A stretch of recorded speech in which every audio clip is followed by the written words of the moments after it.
Domplex.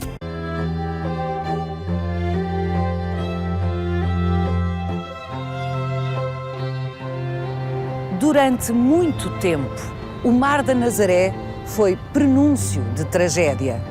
Tragédia demasiadas vezes confirmada. É irónico que agora venha gente de todo o mundo para jogar com o mar tremendo da Nazaré.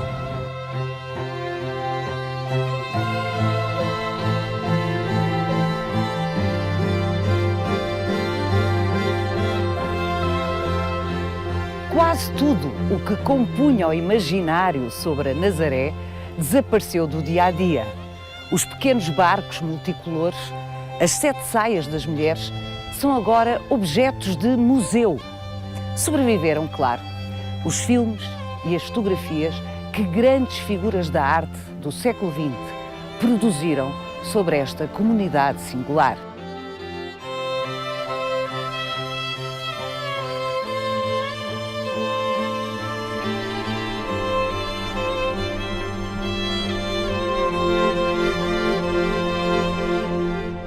Mas há algo da longa tradição da Nazaré que escapou à voragem lúdica dos nossos dias.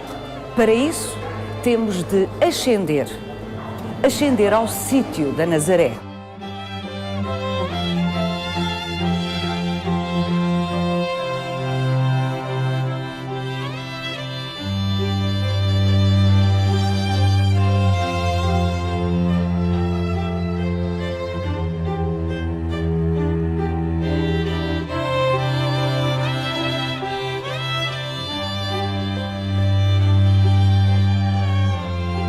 No sítio da Nazaré permanecem vivas as maravilhosas histórias da Senhora da Nazaré.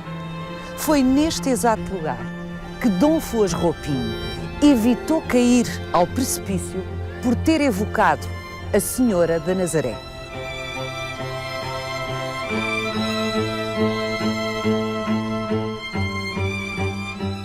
Vai querer saber mais? Venha connosco nesta visita guiada.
João Oliva Monteiro. Olá. Olá, vamos sentar-nos às 7h30. O João tem casa nesta rua do sítio da Nazaré e desde bebê que vai Lá para baixo. lá para baixo, para a praia da Nazaré. Portanto, lembra-se de como era a vida dos pescadores antes de terem construído o Porto de Abrigo. Perfeitamente. Nos anos 80. Perfeitamente. Quem viu não esquece o que isto era. A zona de pesca, a zona dos barcos, era tudo aqui em baixo, portanto, até nesta zona da baía. Isto era um colorido enorme, havia imensas pessoas no meio dos barcos, havia os bois no meio dos barcos, havia as redes espalhadas para a areia, portanto era um cenário completamente diferente do que aqui está hoje. Era lindíssimo, não é? Era lindíssimo, é lindíssimo. Mais lindo lá de baixo do que daqui de cima. Mas era, de qualquer maneira, era uma praia extremamente animada. De vez em quando havia naufrágios aqui em baixo, que eram alturas terríveis aqui para toda a população. E lembro-me do último, que não foi aqui na praia, foi lá ao fundo na praia de Salgados, foi à noite, uma traineira. Isto eram cerca de 2 da manhã e comecei a ouvir uns gritos lá em baixo. Portanto, e toda aquela zona lá de baixo se espalhou o som dos gritos. Portanto, eram uns gritos localizados e de repente era toda uma povoação que gritava, sobretudo as vozes das mulheres, e meti-me no carro, fui até lá abaixo e era, às tantas, eu próprio chorava, porque toda a gente pensava que tinha familiares no mar, pensava que teria sido um naufrágio de alguém da sua família que tinha morrido. Portanto, não sabia ainda quem tinha não naufragado. sabia, ninguém sabia qual teria sido o barco que teria naufragado, mas foi assumido como, aliás, isto era uma grande coletividade, uma grande família, toda a gente assumiu, mesmo que não fosse de família genética, família de sangue, era da família pescatória, portanto era um meio muito unido.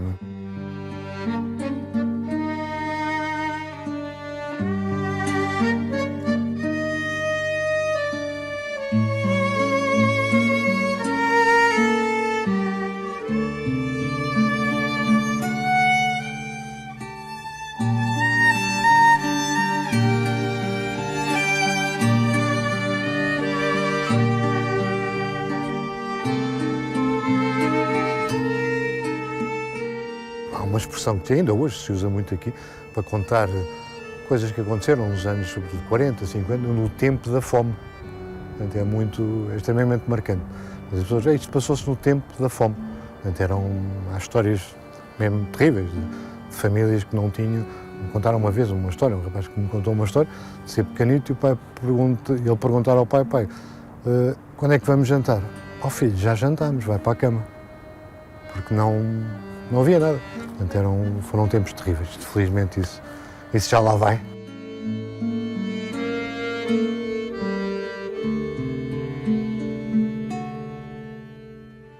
É irónico, João, que quando finalmente se conseguiu construir o Porto de Abrigo, foram décadas de projeto até conseguirem construir o Porto de Abrigo aqui na Nazaré, coincidiu esse tempo, os anos 80, com o início do declínio das pescas. Em Portugal. Portanto, há aqui uma espécie de paradoxo, quando finalmente os pescadores da Nazaré tinham condições para trabalhar com mais segurança, acabou a pesca, enfim, caricaturando é isto, não é? Sobretudo vieram os arrastões do norte para aqui, portanto houve até uma revolta, quase uma revolta popular contra os arrastões, portanto, mas aqui já não havia barcos, portanto, os barcos foram todos abatidos. Portanto, políticas da União. Sim, mas completamente, mas de vez em quando havia barcos que ardiam na praia, portanto eram abatidos, deitava-se fogo, era um espetáculo muito bonito à noite. Portanto, mas ao mesmo tempo... dantesco quase, porque entre as tábuas o barco começava a arder no interior e começavam as fissuras entre as tábuas a deixar passar as chamas. Era que via-se um esqueleto negro, uma luz intensa por dentro, e a pouco e pouco o barco ia desaparecendo, ficavam cinzas, com montes de pregos no sítio que fazia o formato do barco. O João, de alguma forma, é testemunha de dois tempos na Nazaré, radicalmente diferentes. Os tempos da vida dura e aflitiva e miserável e, ao mesmo tempo, heroica. Heroica.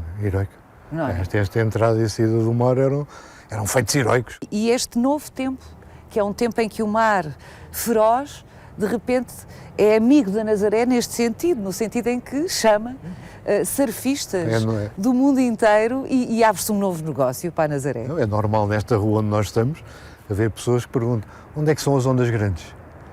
Não é aqui, pois não, é do outro lado. Não, assim, onde é que são as ondas? É uma ânsia de ver ondas grandes, ondas muito grandes. E hoje não estão ondas grandes, pois não? Agora não.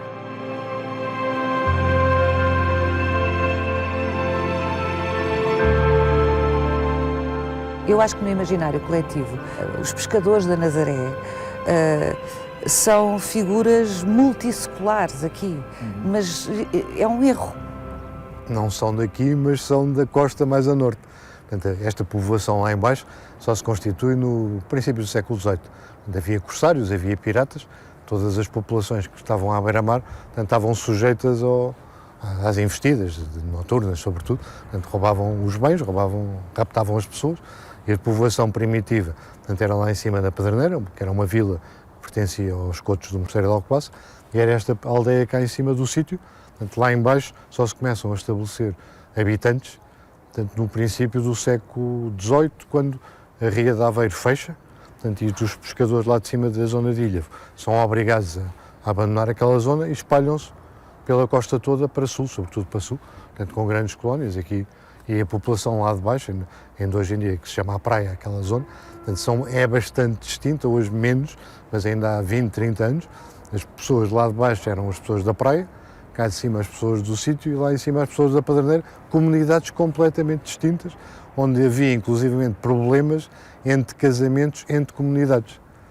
Extraordinário. Uma pessoa do sítio que casasse com outra pessoa da praia causaria grandes problemas porque eram comunidades extremamente separadas. Hoje em dia as pessoas vivem nos bairros novos aqui à volta, está tudo diluído. Fala tudo a mesma linguagem. Isto de facto mudou imenso, mas há uma coisa que permanece. E daí o nosso encontro aqui no sítio da Nazaré, que são as maravilhosas histórias da Senhora da Nazaré. Se quiser que eu lhes conte, vamos ao santuário que é mesmo aquele lá, dá um minuto a pé. Vamos embora, foi para isso que eu cá vim.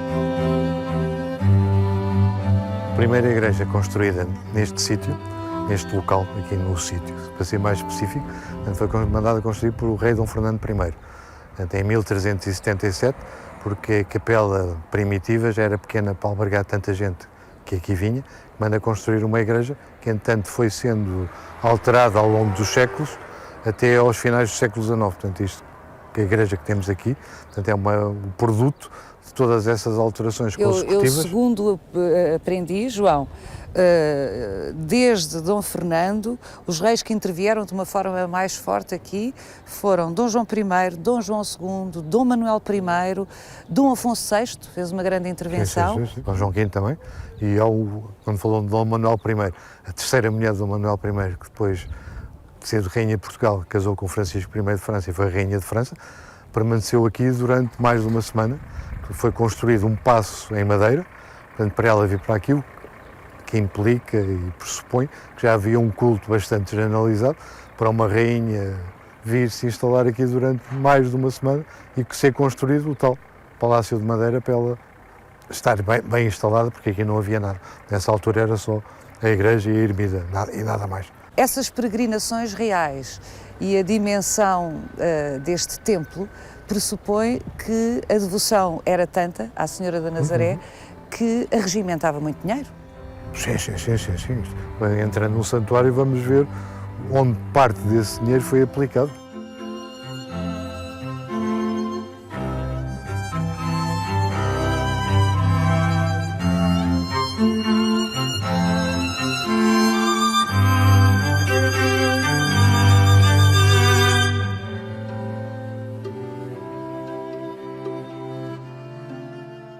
É linda.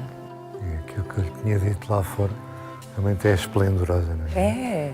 É de facto, vê-se que foi investida sucessivamente de melhorias e de engrandecimento.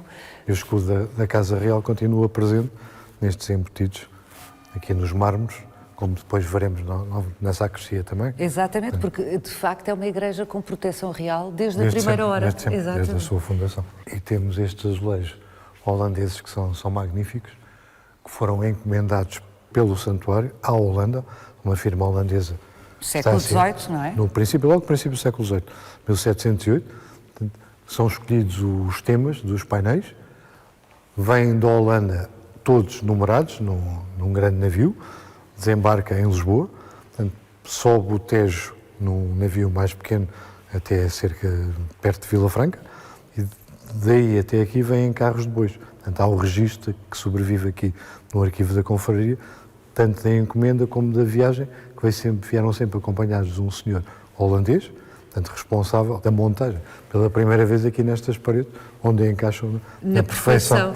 É sempre fantástico ver essas histórias sobre azulejos, não é? Quer dizer, é um puzzle complexo e frágil. Sim, frágil. E então, faz tantos quilómetros, não é? Chegam intactos aqui. É incrível. Este painel aqui é fantástico. O Jonas a ser lançado à baleia é incrível. Para mim é o mais fantástico. Eu diverto-me sempre imenso estes painéis onde se representam animais que nunca se tinham visto. Sim, não é? esta Portanto, baleia claramente os holandeses que fizeram isto, o pintor nunca tinha visto uma baleia.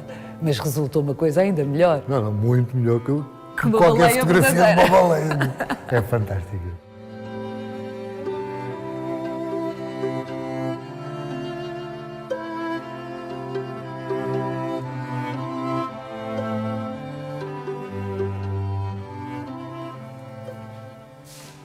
João, estes azulejos são geniais. Estes Devo são dizer, portugueses. são portuguesíssimos e devo-lhe dizer que acho que gosto mais deles do que dos holandeses. Tem mais força, são mais... É, uma coisa mais mais, vivos. mais forte. O adjetivo é esse. Tem aqui uma Nossa Senhora fantástica, né? Neste teto. Lindo.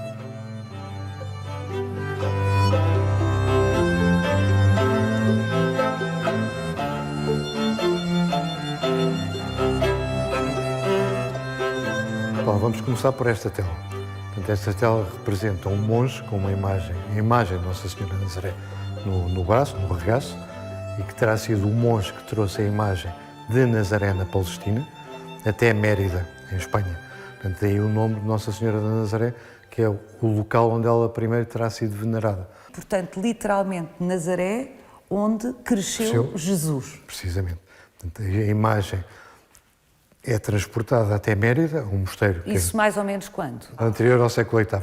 Não temos registros, mas portanto, aquele registro dela chegar a um mosteiro que se chamava Mosteiro de Cauliniana, onde a imagem fica até ao ano em que acontece a Batalha de Guadalete, que é 711.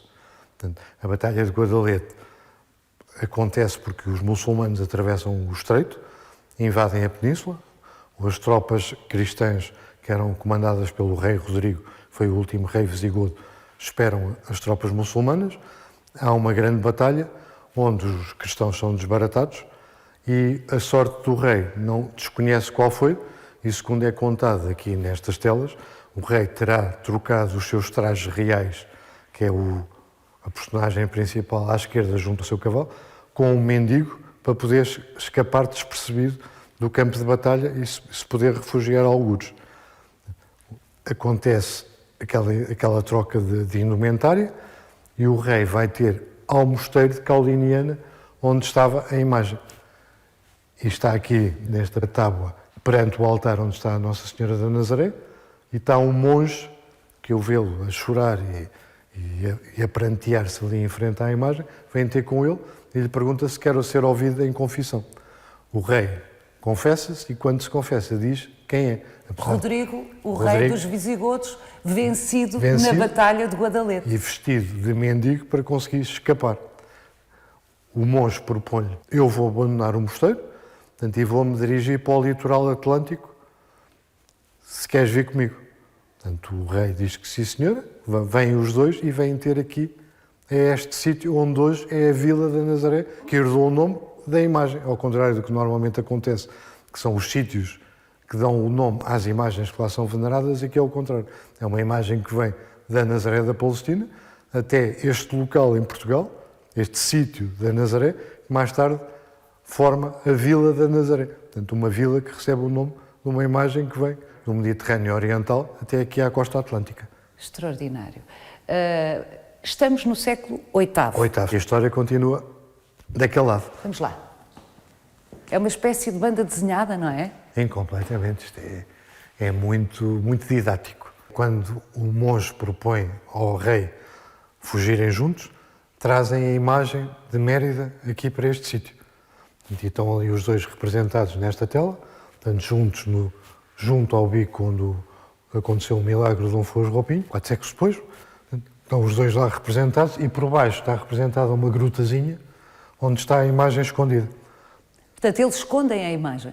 Sim, o monge terá ficado a viver aqui neste promontório, o rei terá ficado a viver no monte, portanto, a encontrar-se-iam regularmente, porque aqui perto, o que me faz querer ser a razão deles virem para este sítio, aqui muito perto, a 4, 5 km a sul, há o antigo Mosteiro de São Gião e a Igreja de São Gião, classificada como Monumento Nacional desde 1986 e desde então à espera de uma reabilitação urgente.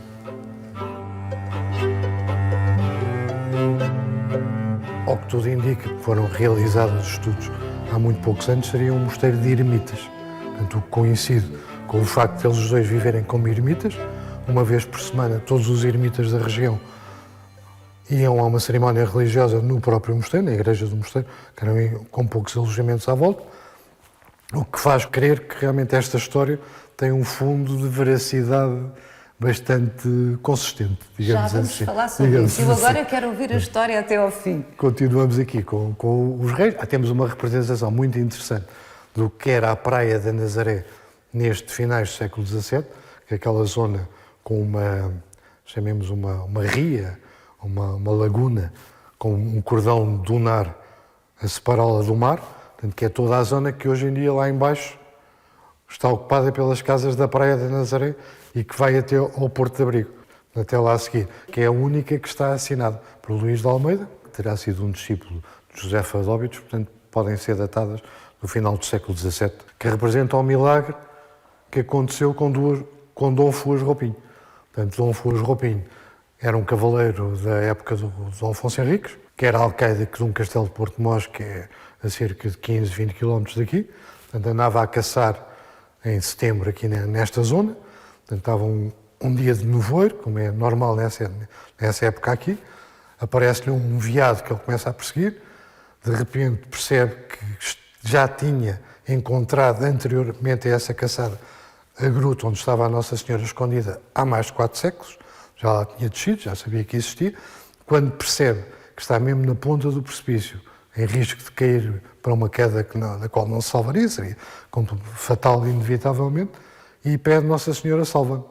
Portanto, o cavalo consegue estacar, dá meia volta, Dom Fuas desmonta, desce lá abaixo à gruta, agradece a salvação, e chegam, entretanto, os companheiros, e quando chegam os companheiros, Dom Fuas diz: vocês vão à procura de pedreiros aqui à volta, eu fico aqui até está construída uma capela neste local, que eu vou chamar a Capela da Memória, que vai registar a memória deste acontecimento pelo qual eu não padeci, não morri. É a ermida que está aqui ao lado. Sim, muito perto, que foi o segundo santuário que recolheu a imagem de Nossa Senhora de Nazaré. O primeiro foi a gruta, no século VIII, onde a imagem fica até 1182. Dom Fuas manda construir a ermida por cima da gruta. A gruta é entulhada e é tapada e a imagem é trazida para cima, para a superfície. Em 1377, Dom Fernando, o rei Dom Fernando I, vem aqui a este sítio. Como a ermida já era pequena para tanta gente que já se juntava nessa época aqui, manda construir a primitiva igreja neste local onde nos encontramos hoje. E melhorar a ermida. E melhorar a ermida também. Fez obras na ermida e manda construir uma igreja maior para onde a imagem é transferida. Portanto, este local onde nos encontramos é o terceiro santuário neste sítio que recebe a imagem... No sítio da Nazaré? No sítio da Nazaré, que recebe a imagem de Nossa Senhora da Nazaré, que vem da Palestina e que está aqui perto de nós, mesmo aqui em cima. Vamos vê-la, porque nesta altura a protagonista desta história ainda não apareceu. Vamos a ela.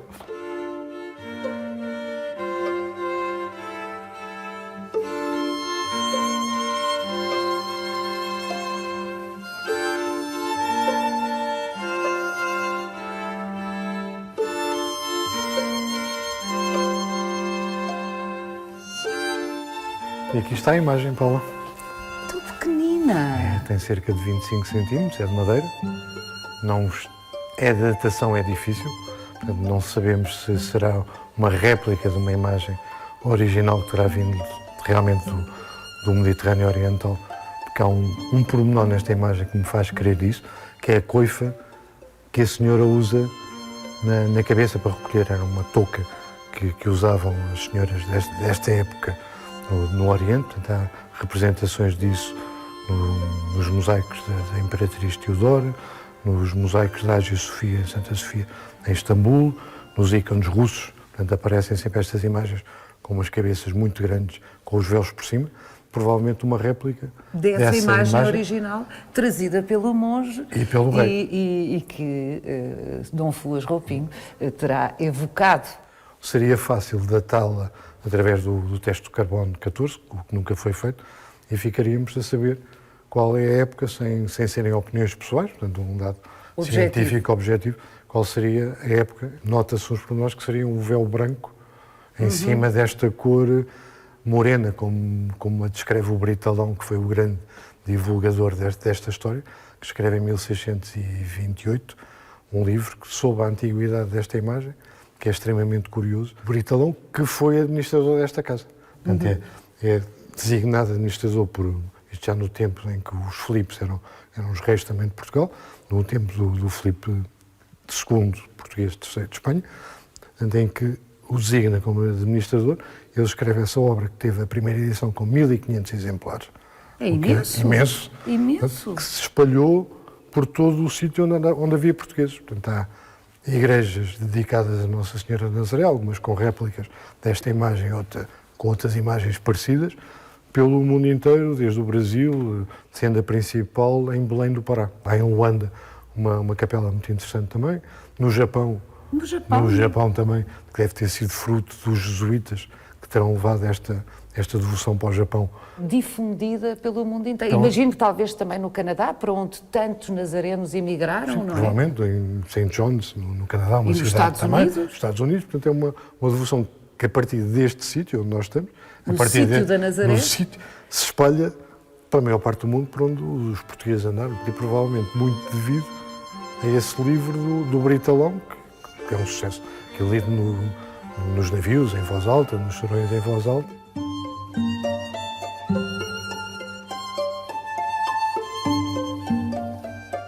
Quando se diz que a Ermida da Memória, alegadamente mandada construir por Dom Fuas Roupinho, é mesmo ao lado do santuário, da igreja da Senhora de Nazaré, não é uma força de expressão. É fortíssimo, É aqui muito mesmo, perto. é aqui mesmo ao lado mesmo. É mesmo ao lado do bico onde o Dom Fuas se ia precipitando.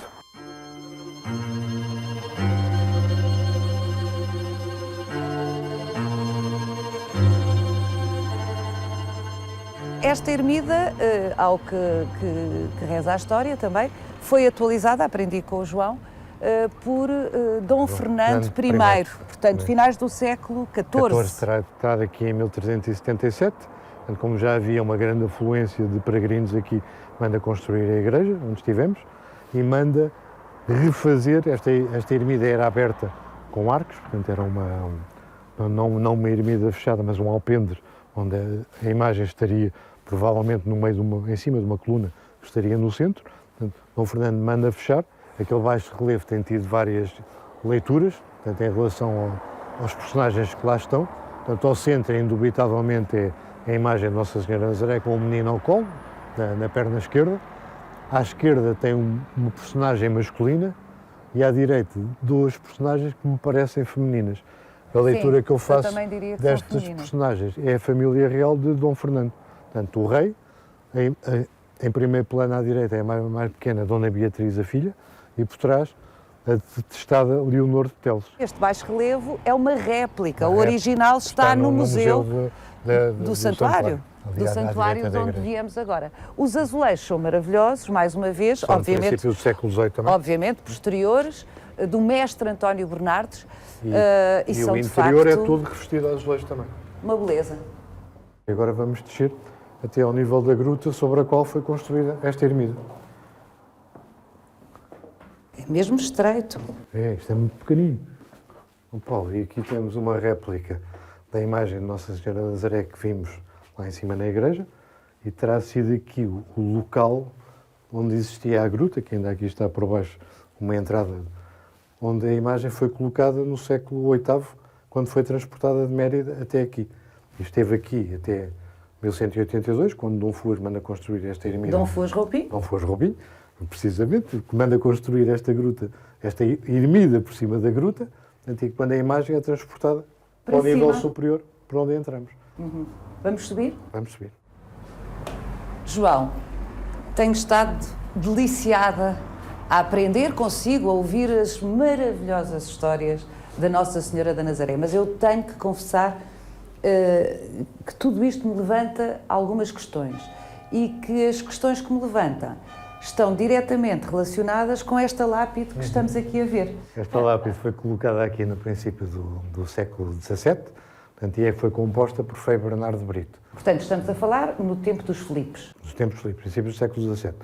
Frei Bernardo de Brito, na altura, um frei, estudou em Itália, o pai mandou estudar para a Itália, em Roma e em Florença, e ele resolve que não quer ser militar como o pai pretendia, e vem de Itália para Portugal sem informar o pai, e apresenta-se no mosteiro de Alcobaça Para professar. Para professar. Portanto, faz um noviciado, professa, e quando o pai sabe onde ele está, já ele tinha tomado votos. Já era o Frei Bernardo de Brito.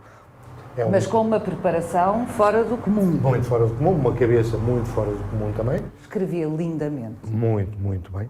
E destaca-se dentro das obras dele a monarquia lusitana. Nessa obra, ele demonstra que os reinos de Portugal e de Espanha, de Castela, neste caso, estavam separados desde o início do mundo.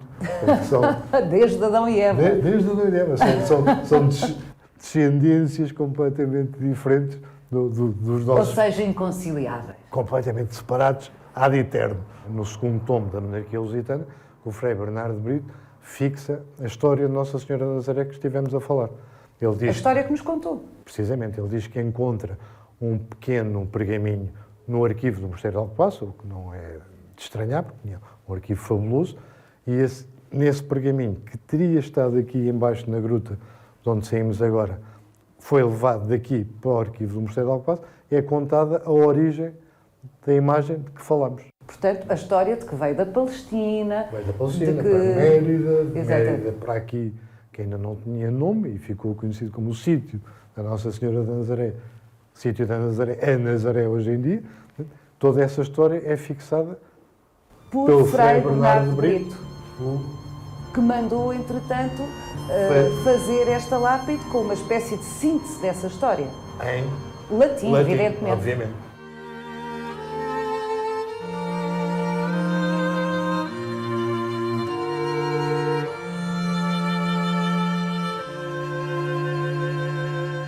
A história da imagem da Nossa Senhora da Nazaré é maravilhosa, é fascinante, rocambolesca, cheia de aventuras e de peripécias, com séculos pelo meio, mas, de facto, é Frei Bernardo de Brito, como o João acabou de nos explicar, quem a fixa, mesmo no final do século XVI, início do século XVII.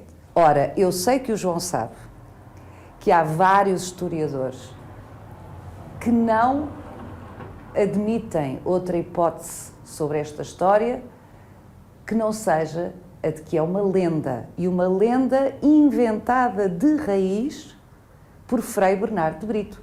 Porque Frei Bernardo de Brito, como também já aqui foi dito, escrevia lindamente, e essa obra, A Monarquia Lusitana, é no fundo a invenção de uma história de Portugal heroica. É de alguma forma o primeiro historiador, mas num registro épico, sobre os portugueses, patriótico. E, portanto, nesse registro, Frei Bernardo de Brito terá criado esta lenda. Mas há factos anteriores que rebatem essa ideia.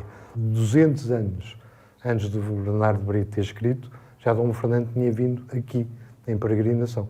O que não faz sentido, não sendo isto já um grande culto, uma grande devoção, uma imagem muito especial. Isto era um sítio completamente ermo, de difícil acesso. Não era muito normal o rei vir aqui, como vir a terceira mulher, Dom Manuel I, vir aqui ficar uns dias. Portanto, Bernardo de Brito, quando escreve, já havia uma devoção consolidada há séculos. Eu percebo esse argumento do João e parece-me que é perfeitamente possível que Frei Bernardo de Brito tenha colocado por escrito qualquer coisa que era de tradição oral. Faz sentido. A segunda parte da história da Senhora de Nazaré, que envolve o Dom Foas Roupinho, é que é quase unanimemente recusada pelos historiadores que se têm debruçado sobre esta matéria. O Bernardo de Brito diz que encontrou um documento que referia que por baixo desta ermida haveria uma gruta.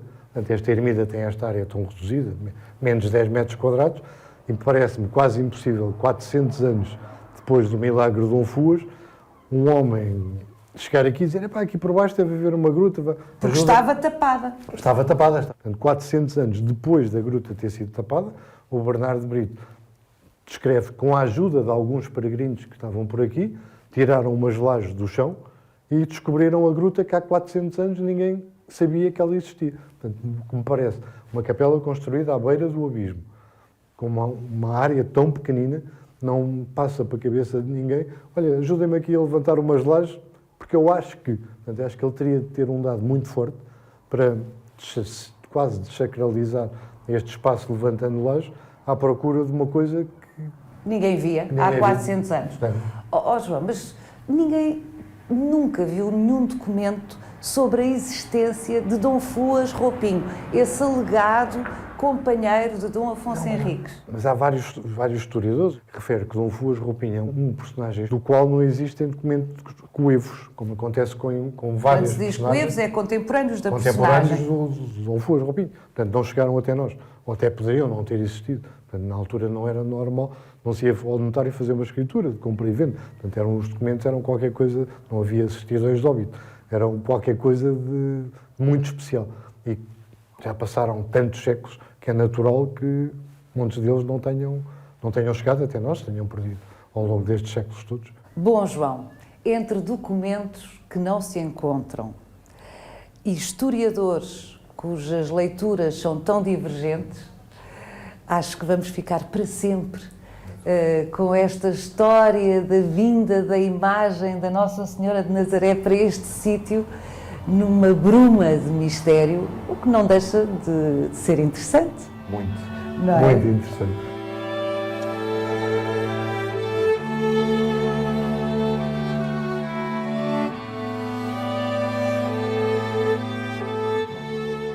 Siga-nos no nosso sítio e na nossa página de Facebook, onde encontra este e os outros episódios do Visita Guiada.